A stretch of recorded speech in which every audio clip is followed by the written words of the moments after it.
morning and welcome to the Malaysia News. I'm Michelle with Sio. Thanks for joining us for an hour. Today we are going to discuss the ethical issues in the garment industry. The existence of the garment industry in developing countries has a positive impact on poverty reduction through creating large opportunities of jobs.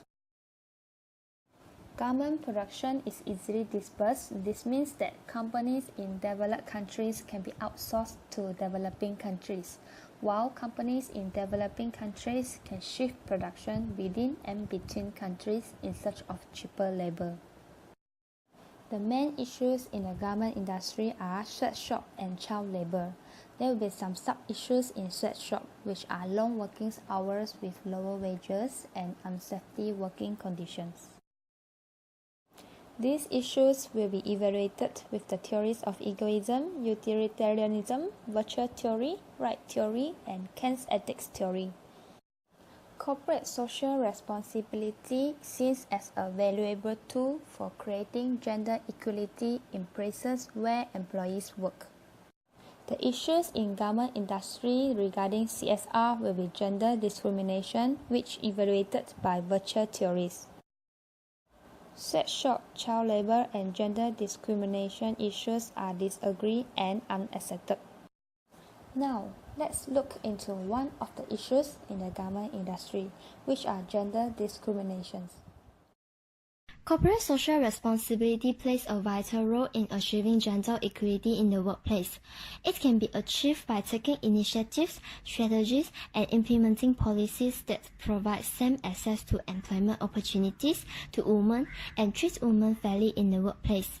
Nevertheless, women's rights were not protected as they received lower wages than male, exposed to sexual harassment, disqualified to make decisions on important issues, and even their contributions to the family or society is not recognized by public. Hence, women have to face discrimination no matter it's in workplace, home, or society. In Bangladesh, there are around 4 million people is involved in the ready-made garment industry, and 50% to 60% of these people are women. According to the research that has been carried out said that the women will usually have the higher chances to be recruited to the RMG industry is because they were obedient, accept lower paid, and more willing to work overtime. Women garment workers in Istanbul is being discriminated due to their clothing and constantly monitored by male workers and supervisors, which can be considered as sexual harassment.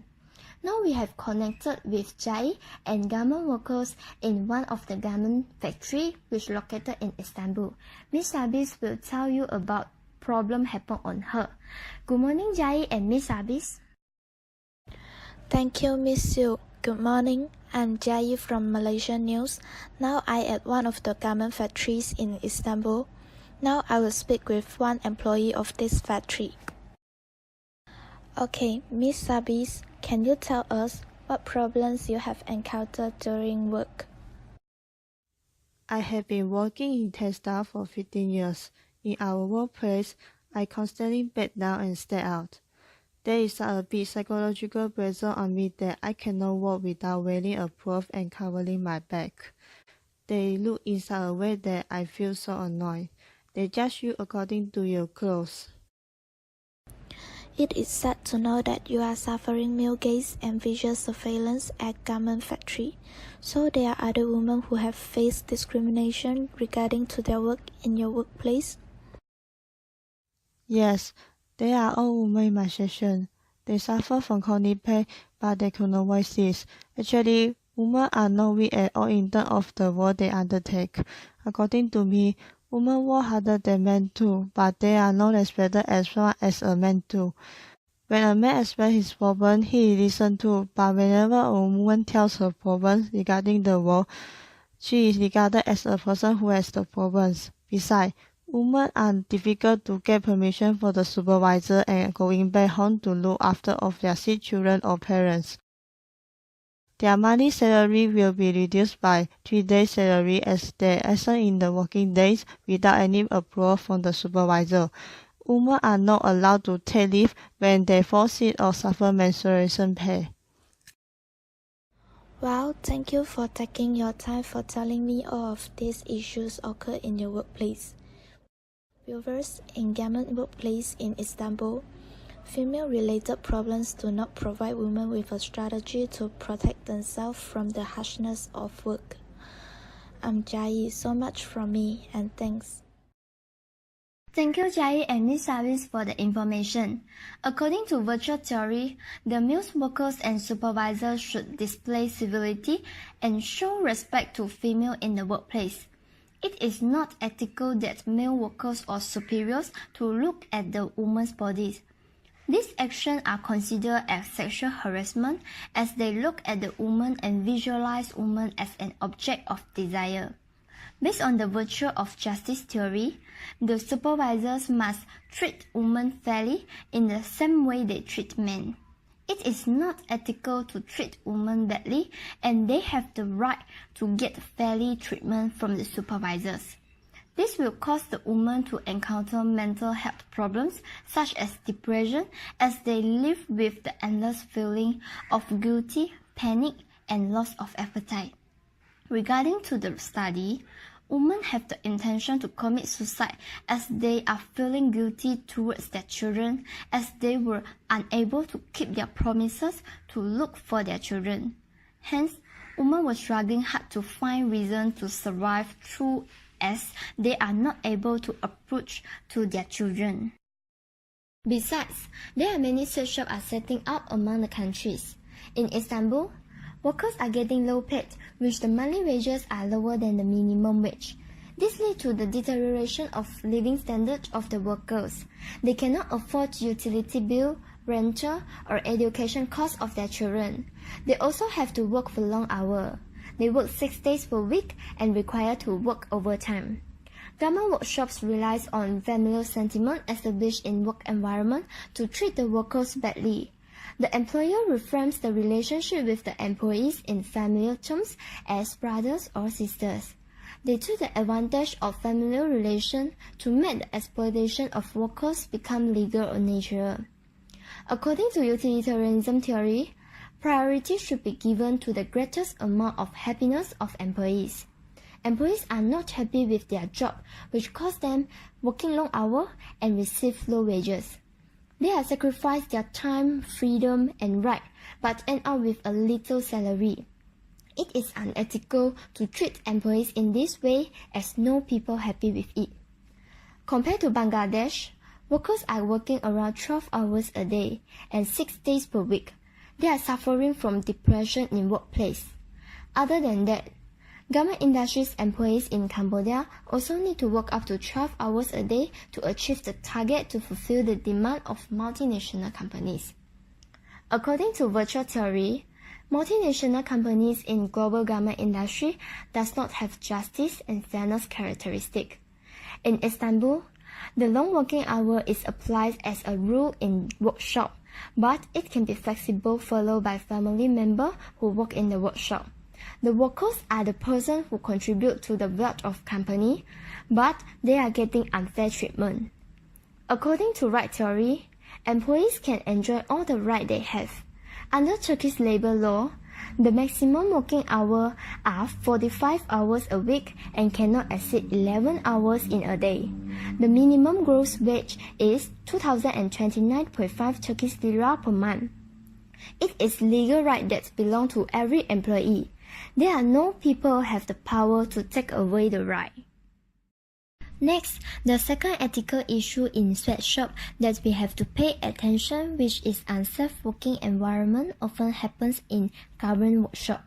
There are many accidents happen in garment workshop due to did not provide adequate and complete security facilities in the workplace.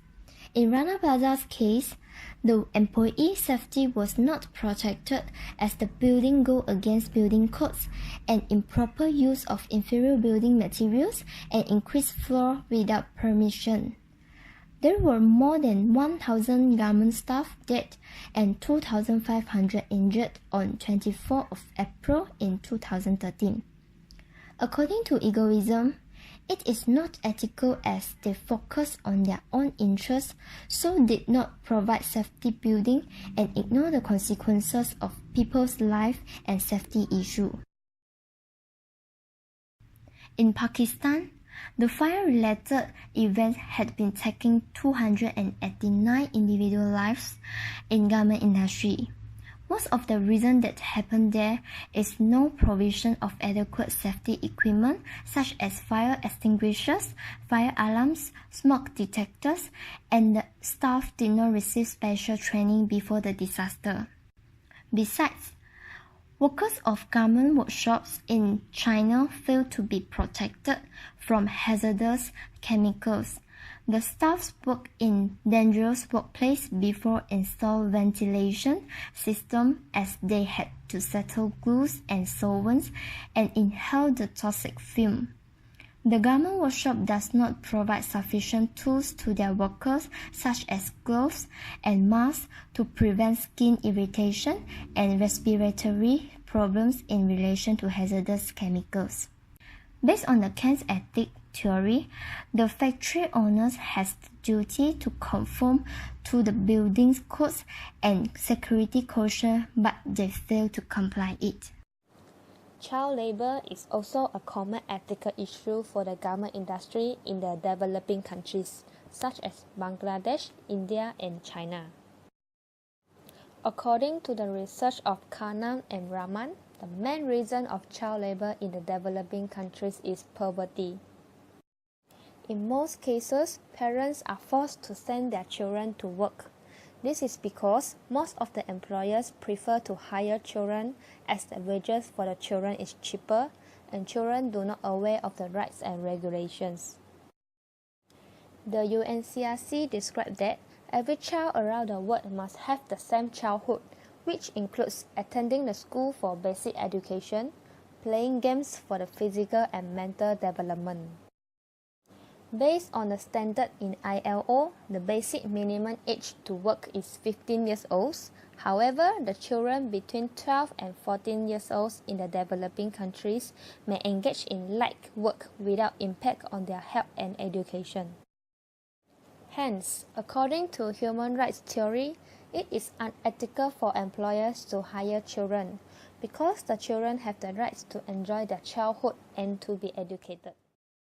As conclusion, in order to respect human dignity, people should not treat employees as tools, should respect the fundamental rights of all employees in the workplace, including the right to fair compensation and freedom from discrimination. Employers should not force the employees to work excessive overtime and they must be paid a reasonable salaries. Employees should work in safety environments which the building is regulated and follow the building code. Besides, children should not be used as a worker in accordance with the labor standards in ILO.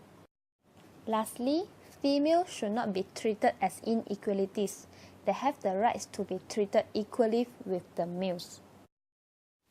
Audience, that's all of the news today. We meet again in the same time and same channel. I'm Michelle with Seo. Thank you for your attention and goodbye.